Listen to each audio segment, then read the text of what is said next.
Bakit po 10? Ang dami ng mga, for the first time, ang dami accomplishment na nagawa ng ating Pangulo. Dapat marunong tayo mag-appreciate. At saka, for the first time, na sa tagal ng panahon, sa kanyang administrasyon, inumpisa ng investigasyon sa korupsyon at marami nang nakulong. May mga napakulong na.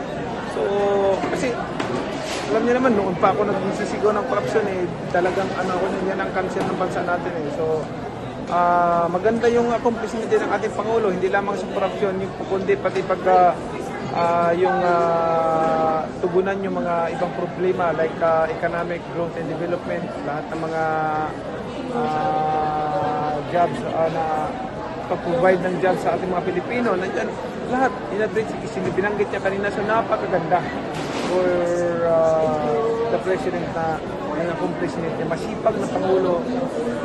Kita nyo, kahit anong issue, maraming mga distraction sa kanyang daan, pero hindi siya nagpapatinag. Hindi niya, kumbaga, gusto ko yung ginagawa niya kasi may kasabihan niya doon sa quote ni Winston Churchill, you will never reach the destination if you stop in Truston at the field of that park. So, what he's doing, the President is doing is, hindi niya pinapansin yung mga dogs na nagbabark. Focus lang siya doon sa goal niya na para makarating siya doon sa kanyang parurun at ma-accomplish na yung gusto niyang ma-accomplish. Sir, speaking of